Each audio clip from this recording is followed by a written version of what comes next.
আসসালামু আলাইকুম। এক প্রিয় বোন উনি বলেছেন যে কি সমস্যা থাকলে বুঝতে পারবো যে আপনার আমার থাইরয়েডের সমস্যা হয়েছে। তো একজন মেয়ের ক্ষেত্রে থাইরয়েডের সমস্যা বা হরমোনের অসামঞ্জস্যতা যদি হয়ে থাকে শরীরে বিভিন্ন রকমের লক্ষণ দেখা দিতে পারে। আর থাইরয়েড মূলত দুইভাবে বেশি দেখা যায় সাধারণত। একটা হচ্ছে হরমোন কম হলে এটাকে হাইপোথাইরয়েডিজম বলা হয়, আর হরমোন বেশি হলে সেটাকে হাইপারথাইরয়েডিজম বলা হয়।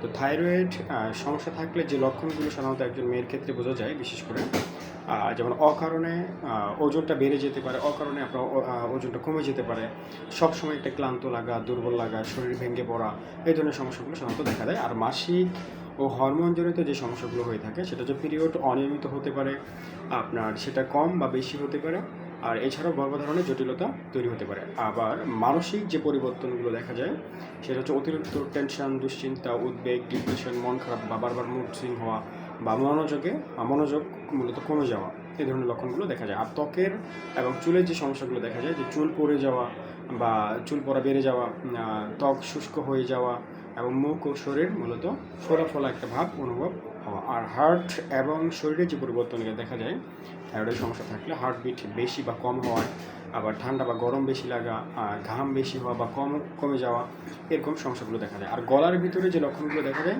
সেটা হচ্ছে গলায় ফুলে যেতে পারে, থাইরয়েড গ্রন্থির যে লোকেশন এই জায়গায় ফুলে যেতে পারে, আর ঢোক গিলতে সমস্যা হতে পারে। তো আপনার যদি এমনটা মনে হয় অবশ্যই টিএসএস বা T3 T4 করে নিন, ইনশাল্লাহ কনফার্ম হতে পারবেন যে আপনার থাইরয়েডের সমস্যা আছে কিনা। সবার আগে মূল কারণটা খুঁজে বের করুন, সেই অনুসারে পরামর্শ এবং চিকিৎসা গ্রহণ করুন, সেটা সহজেই সমাধান করা সম্ভব। ভালো থাকবেন। আসসালামু আলাইকুম।